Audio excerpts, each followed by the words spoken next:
The wrench slipped from my hand and clattered to the floor. I stared at the buzzing phone in my pocket, not recognizing the number at first. I almost didn't answer. I mean, who answers unknown in the middle of fixing a busted valve? But just as I turned back toward the pipe, the name flashed, Willow Glen Elementary. My heart stopped. My fingers were still dripping with cold water, and my breath caught in my throat as I hit, "Accept." "Mr. Dawson?" The voice on the other end was tight, trembling, like she was holding in tears. "This is Nurse Amina from Willow Glen. Your son." Milo collapsed in class. "The ambulance has taken him to Ridgeview Medical. He's in the ICU." I don't even remember hanging up. I just remember the sound of the pipe still dripping behind me as I bolted up the stairs, kicking over my toolbox in the process. The air outside felt too thin, like I couldn't get enough of it in my lungs. I tried to call Clarissa, but it went straight to voicemail. Once, twice, 3 times. I didn't leave a message. What would I even say?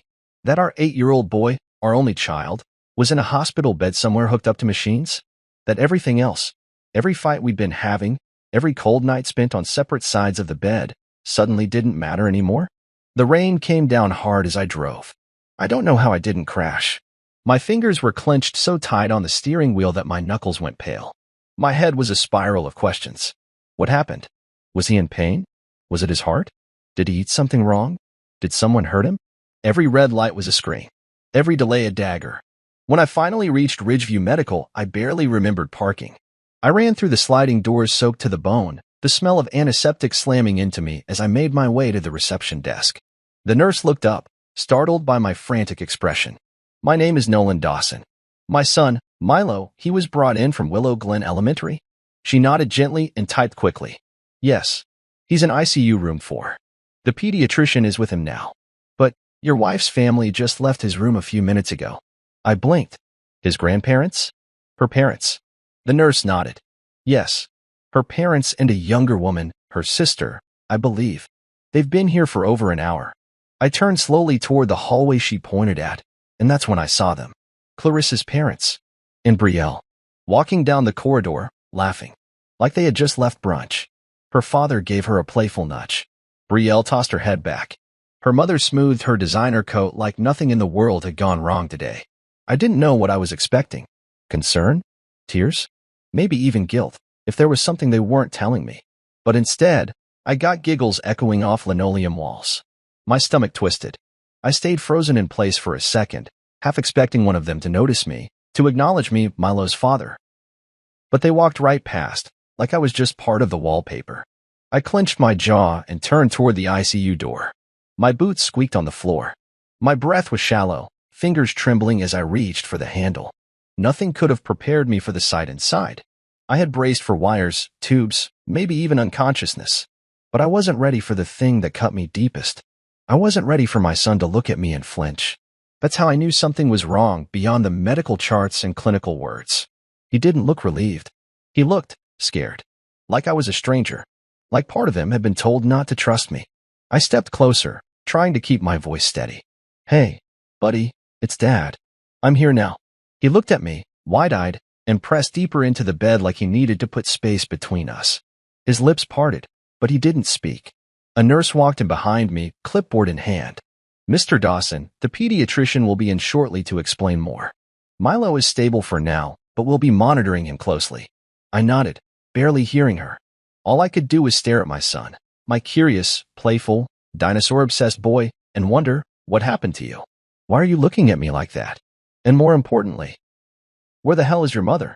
The monitor beside Milo's bed pulsed in steady rhythm, a hollow beeping that felt louder than it probably was.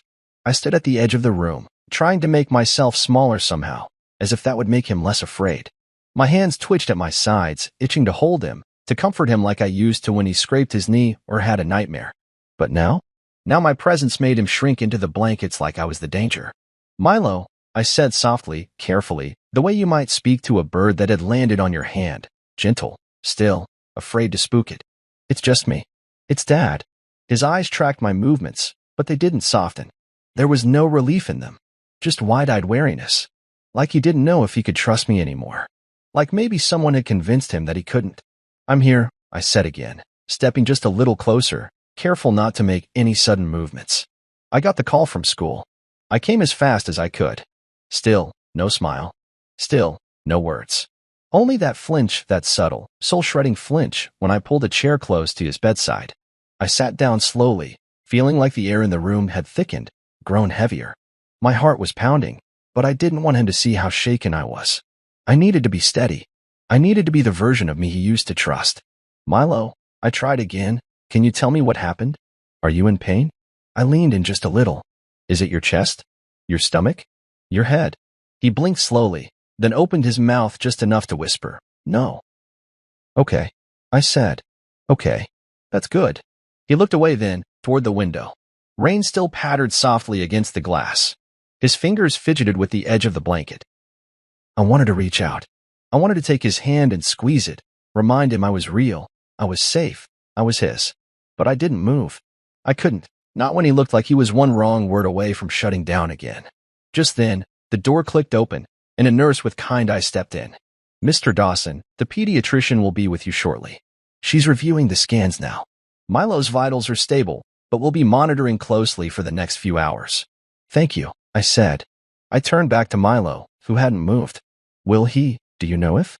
"She'll explain more," the nurse said gently, sensing I was clinging to hope. "He's in good hands." She left us alone again, the soft hush of the door closing sounding louder than it should have. I looked at Milo again. Still pale. Still silent. I tried to smile. "Remember that pizza place we went to last month? The one where they let you toss the dough in the air?" He blinked slowly. "You said you wanted to be a chef after that," I said, chuckling lightly. "Told me I could be your assistant as long as I didn't mess up the pepperoni placement." Still nothing. Not even a twitch of the lips. The silence grew unbearable. I had always believed that love, real love, was a language kids never forgot. But now I wasn't so sure. What had been said to him? What had been done? Why wasn't Clarissa here? That thought slammed back into me like a wave. I pulled out my phone and checked again, still no messages. No calls. Just that cold, robotic voicemail message when I tried again. "This is Clarissa. Leave a message." I wanted to scream. My son was lying in a hospital bed, and his mother was nowhere to be found. Her family had already come and gone, and apparently they'd stayed long enough to smile on the way out. Why would they be laughing if they were truly worried? And why would Milo be this afraid if nothing was wrong? I looked at him again, studying the way he hugged the blanket to his chest, like armor. That look in his eyes wasn't from a medical emergency. It was from something deeper, something older, something that had been building. I cleared my throat and asked quietly, "Did something happen at school today, buddy?" His eyes flicked to me, then away. His mouth moved like he wanted to say something, but then he stopped himself. "It's okay," I said quickly. "You don't have to talk right now. But I'm here, and I'm not going anywhere." The door opened again, and this time it was someone new. A woman in a white coat, maybe in her 40s, calm eyes, confident steps. She walked in like she already knew the gravity of the moment. "I'm Dr. Ayres," she said. "Mr. Dawson, would you mind stepping out with me for just a moment?" I looked at Milo, then back at her. "Can I stay with him?" "Just a few feet down the hall. I promise, he'll be okay." I nodded and stood slowly. Milo didn't reach for me, didn't say anything, just watched me leave like I was a stranger walking away. As I followed the doctor into the hallway, one question screamed in my head. Why does my son look like he's afraid of me?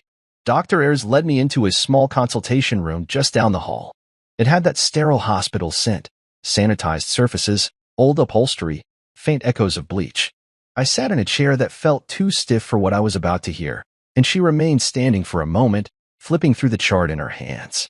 Her expression wasn't panicked, but it wasn't casual either. It was careful, practiced, the kind of look doctors gave when they had to walk a tightrope between facts and fear. She finally looked up. "Mr. Dawson, I want to start by saying your son is physically stable. His heart rate, blood pressure, oxygen levels, they're all within normal ranges. We've done a full panel, imaging, even a head scan. There's no evidence of seizures, no neurological trauma, no signs of infection." I stared at her. "Then why did he collapse?" She took a seat across from me, her voice gentle but firm. "Milo's episode appears to have been triggered by acute psychological distress. What happened wasn't a physical failure, it was emotional shutdown. In children his age, especially those under chronic emotional pressure, the body sometimes just stops. It's the brain's way of protecting itself." I didn't breathe for a full second. "You're saying it wasn't a heart thing? Not his lungs?" No, she said quietly. It was fear. Stress. Something in his environment caused a severe anxiety response. I leaned forward, hands clenched between my knees. But he's 8. What could stress him that badly? He's a happy kid. He plays. He jokes. He builds Lego empires on my kitchen floor. Dr. Ayres nodded thoughtfully. Has anything changed recently at home? Family dynamic? Parental arguments? New caregivers? I hesitated. My wife and we've been off. She thinks I'm not ambitious enough. I work in plumbing. She works in marketing. Her family's never approved of me. Lately, she's been spending more time with them. She made a note on her clipboard. Milo stays with her parents sometimes? I nodded. Yeah, when she works late or wants a break. He likes them, I think. At least. I thought he did. Dr. Ayres closed the file. Mr. Dawson, Milo's teacher, reported that the collapse happened during a class assignment. Something called a family collage presentation. The kids were asked to bring in photos of their families and talk about them in front of the class. That stopped me cold. He's been working on that all week. Said his grandma was helping him pick photos. She met my eyes.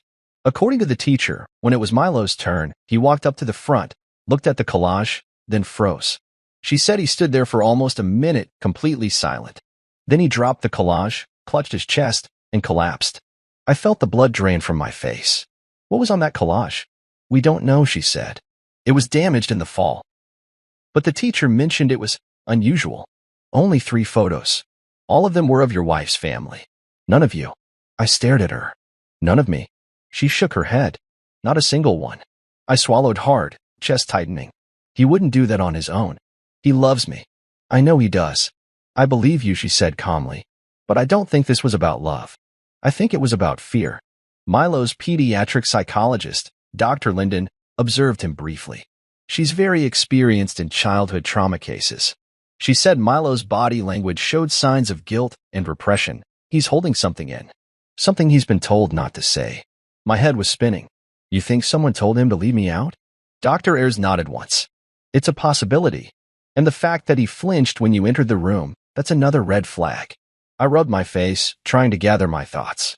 So what now? What do we do? She's going to speak with Milo further, Dr. Ayres said. Gently, over time. But Mr. Dawson, I want to prepare you. If he's been emotionally manipulated, it won't be easy to untangle. And if it came from people he trusts, it's even harder. I leaned back, stunned. His own family. There are subtle forms of abuse, she continued. Coercive language. Emotional alienation. Teaching a child that love is conditional or tied to obedience. It doesn't leave bruises, but it can leave scars. I sat there in silence, staring at the floor. My wife's voice echoed in my head from just last week. You're not evolving. You're stuck. I need more than this. And now this? Dr. Ayres stood up. I'll have Dr. Linden come in and talk to you soon, but I would recommend you stay close. Be present. Even if Milo looks scared, don't back away. He needs to relearn what safety looks like. I stood, legs feeling wobbly beneath me. I just want to fix this. She gave me a soft look. Start by showing up. Every hour. Every day. Let him remember who you really are. As I stepped back into the hallway, my stomach churned with confusion and dread. I looked down the corridor toward Milo's room, my heart aching for the boy behind that door, the one who used to run into my arms without hesitation. Now, he barely recognized me, and I was beginning to wonder just how much of that was by design. I stood just outside Milo's room, staring down the sterile hallway. The lighting buzzed faintly above me, casting a cold glare on the tile floor. I didn't move right away. I couldn't. My mind kept circling back to the image burned into my memory, Clarissa's family walking out of this hospital like they'd just finished a spa day. Not a single tear. No red eyes. No urgency. And that laugh, Brielle's laugh, it still echoed in my ears, light and carefree, as if nothing in the world could possibly be wrong. It didn't make sense. None of it did. Milo had collapsed from emotional distress. Not a seizure. Not the flu. Not an allergy. Stress. And now I was supposed to believe the people who'd been spending the most time with him, who were just in his room, had nothing to do with that. The nurse from earlier walked by again. She smiled politely when she saw me still standing there. You okay, Mr. Dawson? I nodded slowly, though it was a lie. Trying to be. She glanced at the chart in her hand, then at Milo's door. He's resting. Stable. Just gave him a mild sedative to help him relax. He should wake up in a few hours. I nodded again. Did my wife come by at all? I've been trying to reach her. The nurse hesitated. No, just her parents and sister. They stayed with him for a while, though. How long? I asked, voice low. About an hour. Maybe a little more, she said. They said they didn't want him disturbed. That too many faces would confuse him. I froze. They said that. She nodded. Said they were his comfort circle and that new stimuli might agitate him. I clenched my jaw. Comfort circle? Like I didn't even belong in it? The nurse tilted her head. Honestly, it felt. I don't know. Controlling. Not many families set those kinds of boundaries unless there's a custody issue. I checked twice to make sure there wasn't a note in the system. There's not, I said firmly. I'm his father. She gave a small nod of acknowledgement. Of course. It's just. I thought you should know. I swallowed back the anger rising in my throat. Thank you. Really? As she walked away, I stared back at the door to Milo's room. I needed to know what they said to him, what they'd been feeding him behind my back. The idea that anyone, let alone people who were supposed to love him, would tell my son to leave me out of a family project? That they would even suggest I didn't belong? That's not passive misunderstanding. That's intent. And that's when I remembered something. Last week, Milo had mentioned the collage. He'd said, Grandma says this project is really important. I'd asked him what photos he was using, and he'd told me, just the best ones. When I offered to help, he smiled and said, it's okay. Grandma and Grandpa said they've got it covered. At the time, I thought it was sweet, that they were bonding. Now it felt like a setup, like they were carefully rewriting his perception of family, replacing memories one photo at a time. I couldn't just let that sit. I needed answers. And if Clarissa wasn't going to give them to me, I had to get them myself. I turned and walked back toward the waiting area. It was mostly empty now, just a few scattered visitors and the hum of a vending machine near the far wall. I stepped outside, letting the door close behind me, and pulled out my phone. Still no message from Clarissa. No missed calls. Just silence. I scrolled to Brielle's number and hovered over the call button. My thumb trembled. I didn't want to talk to her, but I needed to. Instead, I sent a text. Why was Milo's collage missing me? No response. A minute passed. Then 2. Then 5. And then, finally, 3 dots appeared. Brielle, it's complicated. You don't understand what Clarissa's been going through. Me, this isn't about her. It's about Milo. He collapsed because of something he couldn't say out loud. Brielle, we were trying to protect him. Kids pick up on tension, Nolan. You and Clarissa fight all the time. Me, so your solution was to erase me? No reply. I stood outside for another minute, rain misting onto my jacket, before walking back toward the ICU. My son was lying in there, and I didn't care what kind of justifications Brielle or her parents had. No amount of marital friction gave anyone the right to mess with a child's mind. As I opened the door and stepped back into Milo's room, I saw him stir slightly. His eyes fluttered open, groggy but alert. I moved to his side and gently placed a hand on the blanket. Hey, buddy, I whispered. He blinked up at me slowly. There was no flinch this time. Just exhaustion. I'm here, I said. And I'm not going anywhere. He gave the faintest nod. But deep down, I knew this wasn't over. This wasn't just about one project. One afternoon. One collapse. This was the beginning of something bigger, something planned, subtle, and malicious. And I was going to find out exactly how deep it went. The room was dim except for the soft green glow of the heart monitor, its steady rhythm like a metronome ticking against my chest. I sat beside Milo's bed, gripping the metal frame to steady my hands. He'd been asleep for the last hour, curled up like a question mark, breathing shallow but steady. I studied every rise and fall of his chest, like each breath was a fragile promise that I hadn't completely lost him. Then his eyes fluttered open. It was subtle at first, a tiny shift in his fingers, a twitch in his brow. But when his gaze locked on mine, I saw it. Recognition. Not relief. Not joy. Just recognition. And that alone felt like a win. Hey, bud, I said gently, my voice barely above a whisper. He blinked at me, and I saw it again, the tiniest ripple of hesitation, like he wasn't sure if I was real, or if he was allowed to believe I was. I'm here, I continued. I've been here the whole time. You scared the hell out of me, you know that.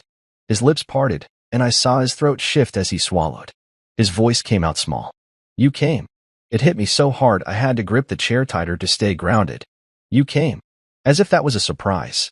As if it hadn't even occurred to him that I'd be here. What had they told him?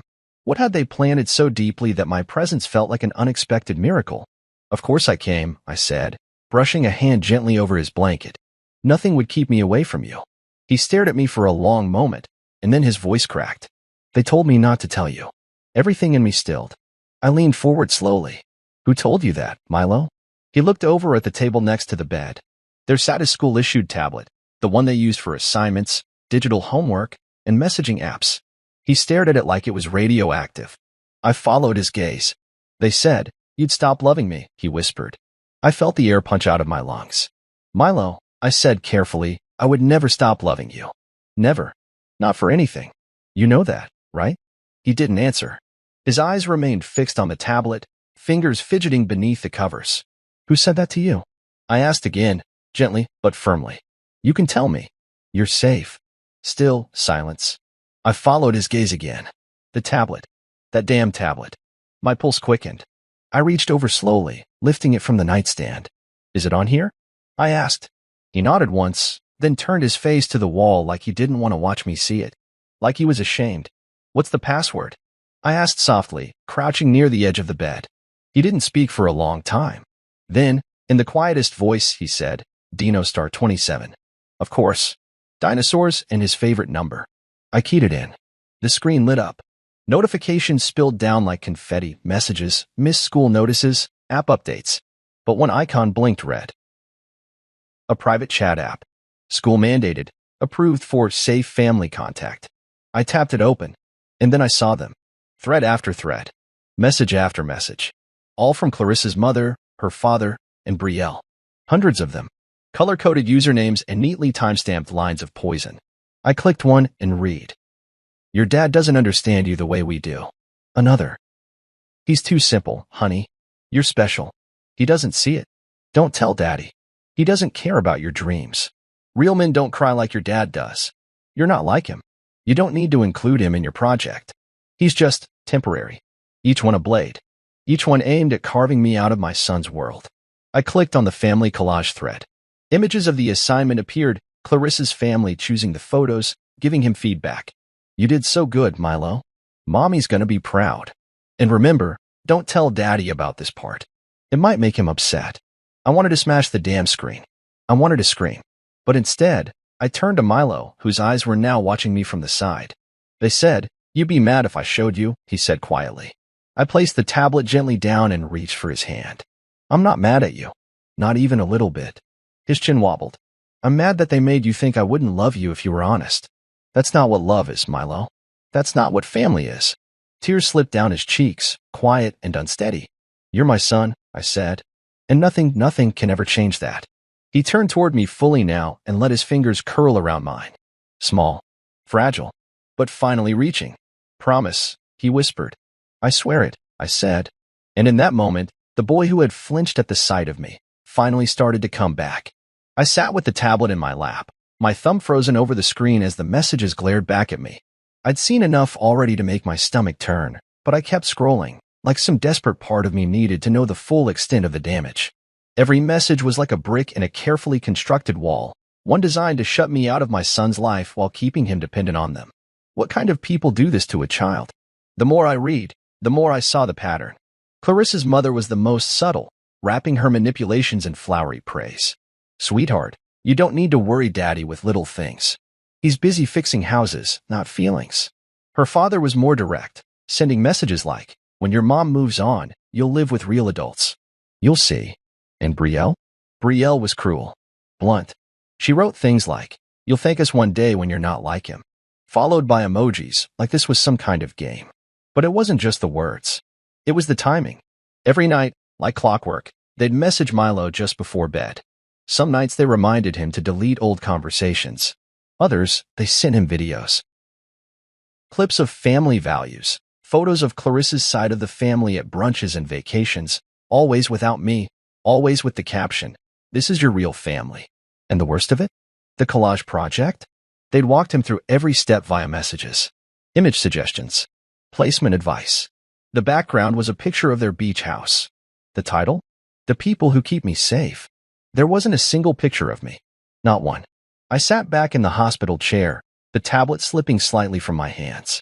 Across from me, Milo was dozing again, a frown still faintly etched on his face even in sleep.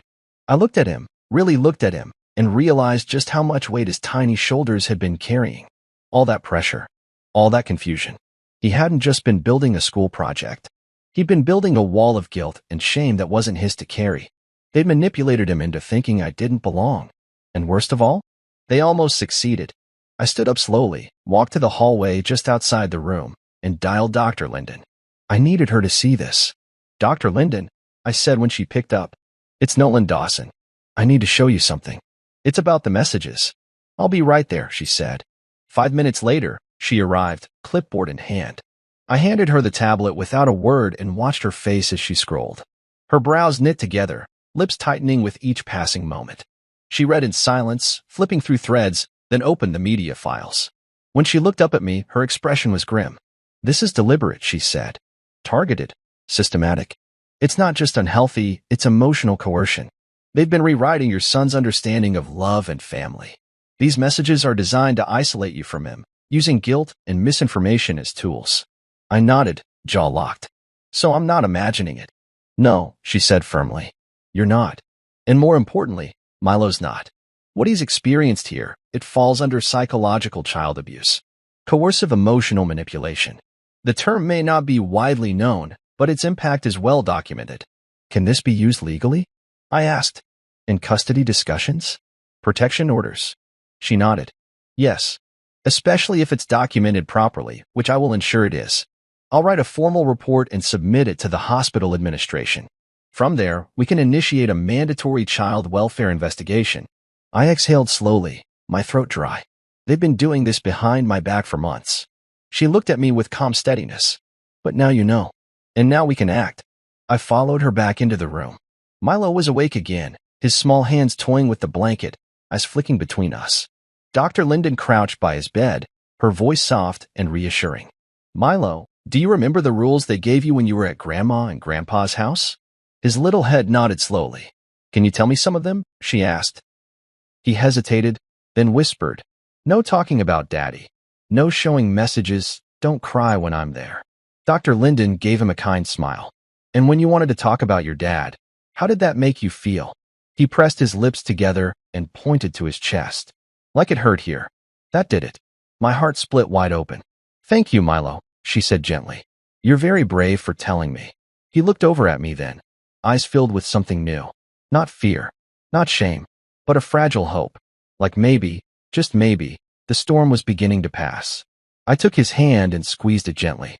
"They tried to make you forget me," I said, voice thick. "But we both know the truth now." He nodded slowly. "You always come back. I always will." And I meant it. No one was going to take my son from me again. Not with messages, not with lies, not with manipulation wrapped in Sunday smiles. Not ever. The next morning, the air in the ICU felt different, less sterile, more charged. Like the walls themselves were holding their breath.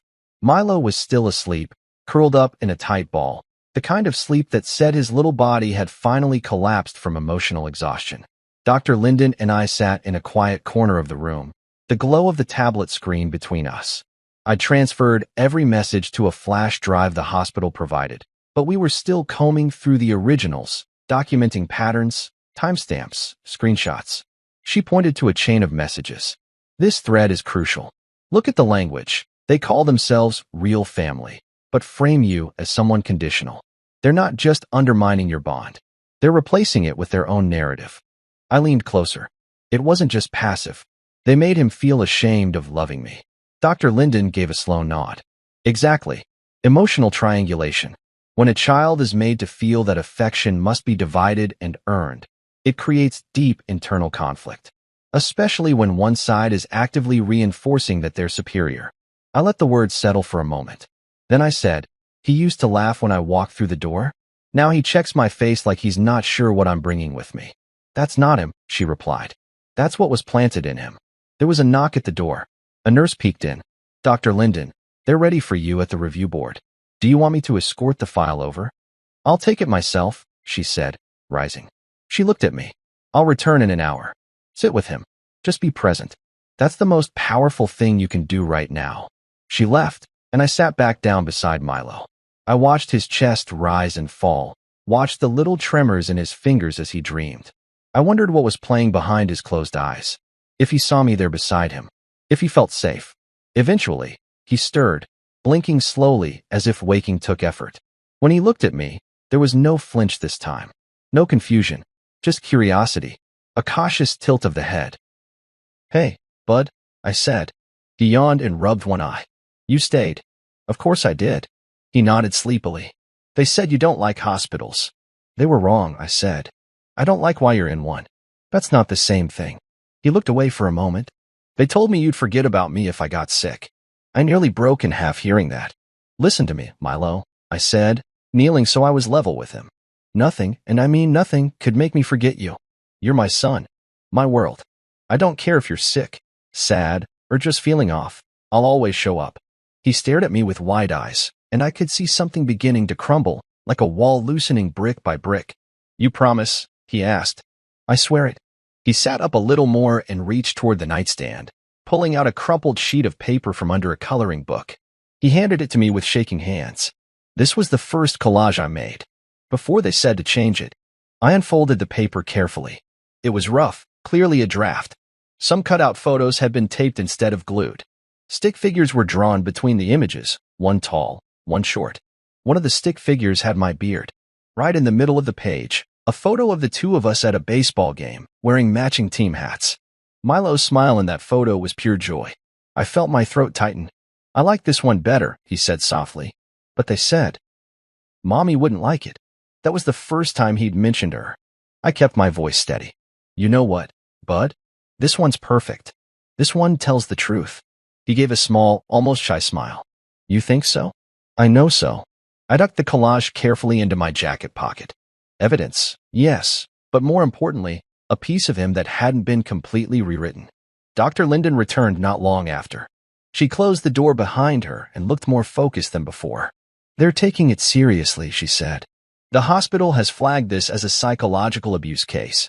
We'll be involving Child Protective Services today. I've submitted the full report and filed a clinical recommendation that contact with Clarissa's family be suspended until further investigation." I exhaled, feeling like I could breathe for the first time in hours. "What about Clarissa?" I asked. "She hasn't responded to any calls from the hospital," she said. "But that will be addressed during the review. If she was complicit, or even just negligent, the consequences will be steep." I looked at Milo, who was quietly coloring now, the tension in his shoulders visibly less than it had been. "You weren't just undermined," Dr. Linden said, softer now. "You were being erased. But this," she gestured toward the tablet and the collage in my jacket, "this is how we take it back." I nodded. They tried to rewrite his world. Now it was time I helped him rebuild it. The nurse stepped in again, clipboard in hand and a gentle tone in her voice. "Mr. Dawson, your in-laws are back. They're asking to see Milo." I froze. Not from shock. Not from confusion. From calculation. Because this time, I was ready. "Where are they?" I asked, standing from the chair, already sliding the tablet into my back pocket. "Right down the hallway, near the double doors," she said, pointing just past the nurse's station. I turned to Milo. "I'll be right back, okay?" He looked up at me, still coloring. "You don't have to let them in if you don't want to." That single sentence hit me harder than all the therapy sessions in the world. He was finally seeing the truth, and he was trusting me to protect him from it. "I got you," I said, and stepped out into the hallway. They didn't see me coming at first. Clarissa's father was leaning against the wall, flipping through his phone like he was waiting for a table at a restaurant. Her mother was fixing her lipstick in a compact mirror, and Betrayal was scrolling through social media, her signature smugness curled on her lips. Not a single one of them looked worried. Not a single one of them looked like they were here for a sick child. I stopped 5 feet from them. "Don't take another step." Clarissa's father looked up first, his expression unreadable. "Nolan," he said like I was the one out of place. "We just came to check in on the boy." "The boy?" I repeated. "You mean my son?" Clarissa's mother rolled her eyes. "Oh, stop. You're making this dramatic." "Am I?" I asked, pulling the tablet out and unlocking it. "Because I think what you've been doing qualifies as psychological abuse. And I have the evidence to prove it." Betrayal laughed, a dry, mocking sound. "What? Are you going to get us arrested for texting a kid encouragement?" I scrolled through a few of the messages and held the screen out. "Encouragement? You told him I don't love him." You told him not to include me in a school project. You told him I'm not his real family. And then you wonder why he collapsed in front of a classroom full of people? Clarissa's mother narrowed her eyes. You're twisting our intentions. We were just trying to help him understand. Understand what? I snapped. That I'm disposable? That the man who has raised him, fed him, bathed him, read to him, made dinosaur pancakes every Sunday morning doesn't belong. Her father stepped forward, his jaw tight. We did what we thought was best. Clarissa isn't happy. She's been thinking about leaving you for months. I met his gaze squarely. Then she should have had the guts to do it herself. Instead, you all went behind my back and started poisoning my son's mind. A voice broke in from behind us. Is there a problem here? 2 hospital security officers walked up, summoned by Dr. Linden. She stood just behind them, arms crossed, her expression calm but firm. I turned to the guards. Yes, these people are not authorized to visit my son. They've been emotionally manipulating him for months. There's now a case open with the hospital and CPS. They are to have no contact with him. Clarissa's mother gasped. You can't be serious. Dr. Linden stepped forward. We're very serious, ma'am. I've submitted a clinical report documenting coercive emotional manipulation. This hospital has grounds to bar access pending the outcome of an investigation. Betrayal scoffed. This is ridiculous.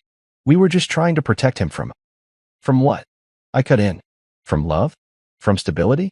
From a father who didn't grow up in a mansion or speak with a silver spoon in his mouth? You don't get to protect him from me just because I'm not polished enough for your family Christmas cards. Her father growled. You're just mad we told him the truth.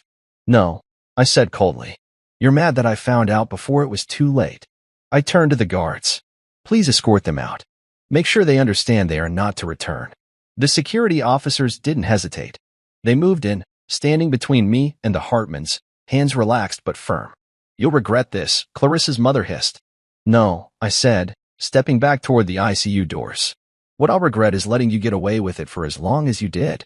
They were led away down the hall, their protests growing fainter with each step. Dr. Linden walked beside me as I returned to Milo's room. That took strength, she said. It also took a father who wasn't afraid to confront a wall of privilege and entitlement head-on. I wasn't afraid, I said quietly. Just angry. And tired of pretending I didn't see it. When I walked back into the room, Milo looked up from his coloring. I smiled and held up the tablet. They won't be coming back. He tilted his head. Ever, I said. His shoulders dropped. His whole body softened. And when I sat beside him, he leaned over, hesitantly at first, then rested his head on my side. And just like that, a little piece of him came back to me. It didn't take long for the fallout to begin. By the end of the week, I had filed an emergency protection order, supported by Dr. Linden's full psychological report and the hospital's formal statement. The evidence we submitted was airtight, timestamped messages, Milo's recorded testimony, even a breakdown of behavioral changes noted by his teacher. Ridgeview Medical's legal team moved quickly, ensuring that not only were Clarissa's parents and sister blocked from contact, but that Child Protective Services had everything they needed to begin their investigation. I'd never wanted to take this route, but they forced my hand. They didn't just cross a line, they buried it. The morning the order was granted, I stood outside the courthouse, paper in hand, feeling nothing. No joy, no victory, just the grim weight of doing what had to be done. For Milo, Clarissa didn't show up. She didn't even call. Her silence had become its own kind of answer. When the hospital first tried to reach her, she ignored them. Then, once the child services rep contacted her directly, she gave a rehearsed defense, said she had no idea what her family had done, and claimed she was being punished for other people's actions. But there were holes in her story, holes the evidence fell through. And in the end, she couldn't deny what the messages proved. When we met again, it wasn't in a therapist's office. It was at the lawyer's. She sat across from me, flanked by a divorce attorney in a sharp gray suit. Her expression was stiff, defensive, like she was more offended by being dragged into all this than by what actually happened to her son. You think I would ever hurt Milo, she said. You really believe that? I didn't raise my voice. I didn't flinch. I simply slid a copy of the collage across the table, the original one, with only her family featured, the one they told him to present.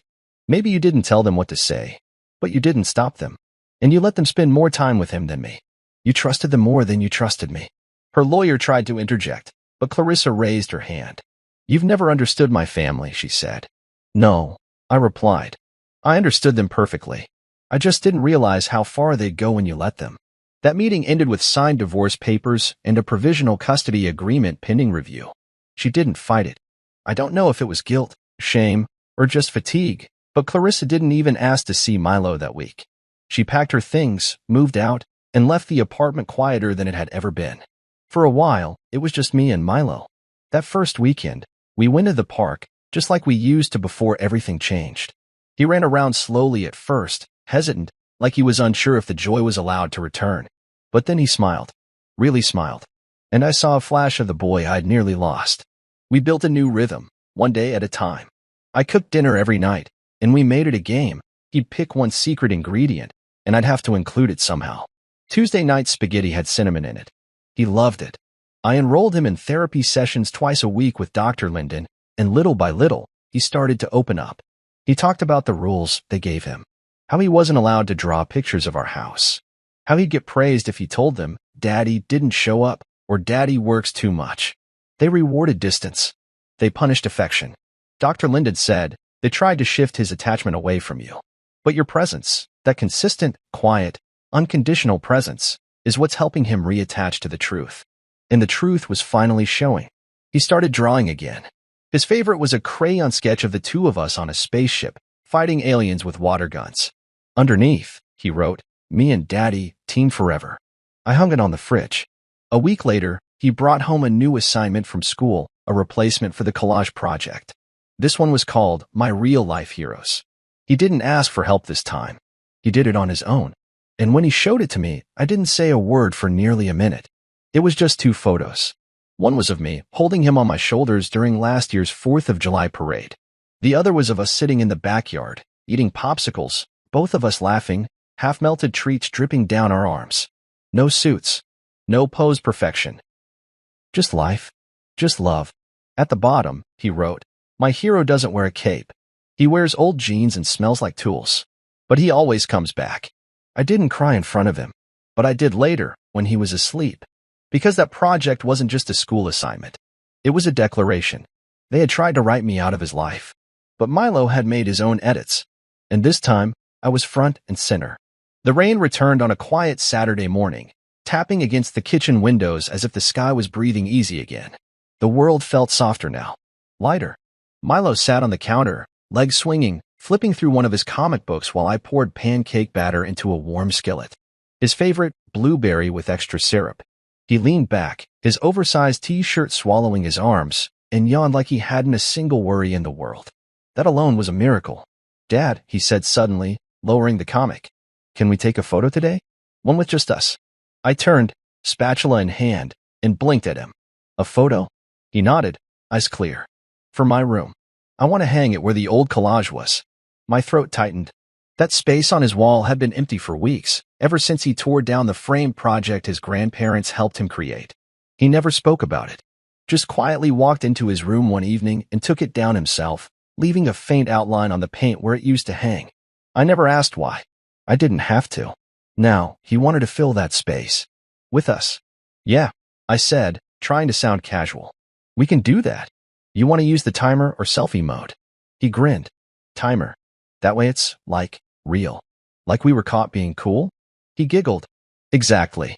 We spent the rest of the morning taking pictures on the porch, in the living room, at the kitchen table.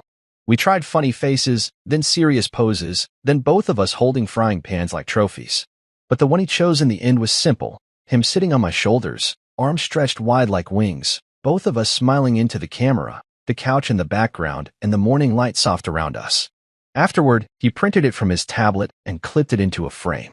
"I want this one to stay up forever," he said. "Even when I get tall." "You're already getting tall," I said, ruffling his hair. "You're like, what?" "For feet and growing." He puffed his chest. "For 3.5. We both laughed. Later that afternoon, I drove him to the community center. His Saturday soccer class was something new we'd started, his idea, not mine. He said he wanted to try being fast, and even though he spent most of the first class kicking the ball into the wrong goal, he loved every second of it. When I dropped him off, he turned before joining the group and said, "You'll be here when I'm done, right?" "Every time," I said. That question used to carry panic. Now it held something else, something softer. reassurance, security. I had become a safe place again. Not because I fought louder than the people who tried to replace me, but because I stayed. I showed up. I waited. While he played, I sat under a tree nearby, watching the kids run across the field like tiny storms. Next to me sat Coach Ray, a guy I'd known in passing but had grown closer to recently. He had a kid in Milo's class and had become a sort of anchor in this strange new chapter. "You're doing good, man," Ray said without looking away from the field. "You and your boy, you've got that rhythm." I smiled faintly. "We're getting there." "It's not about perfection," he said. "It's about presence." I nodded. "Yeah, that's what I keep learning. Over and over." Back at home that evening, Milo helped me set the table. He was humming now. He did that more often these days. Little tunes from cartoons or games, sometimes ones he made up. We ate together, talked about his missed penalty kick, and argued, playfully, about whether pineapple belonged on pizza. Later, after bath time and brushing teeth, I tucked him into bed. He lay there beneath his dinosaur blanket, eyes wide and tired. "Dad?" "Yeah, but Coach Ray and Uncle Darius, can they be in a photo too? For my dresser? Not the wall, just, like family too." I felt a lump rise in my chest. Not the bad kind. The kind that meant growth, healing, wholeness. "Absolutely," I said. "Family isn't just who you're born with." He smiled. "Then we should do a photo day. Everyone who stayed. No liars." I chuckled. "Deal." As he rolled onto his side, I pulled the blanket higher, then paused. "You know you're safe, right?" He nodded sleepily. "I know. And that no one can ever take me away from you?" He yawned. "Not unless they bring dinosaurs. Real ones." I grinned. "Then we're good." He didn't ask if I was going to leave. He didn't ask if his mom was coming back. He didn't ask about anyone who had once made him feel small. He just whispered, "Good night," and closed his eyes. I stayed there for a while, sitting in the chair beside his bed, listening to his steady breathing. The storm we'd weathered, the collapse, the betrayal, the unraveling, it had passed. But the lessons remained. The scars were still healing. And yet, for the first time in a long time, there was peace. They tried to cut me out of his world. But love doesn't vanish in silence. It rebuilds. It remembers. It rises. And as I watched my son sleep in the soft rhythm of night, I knew something for certain. They tried to erase me. But what's real? What's real can't be erased.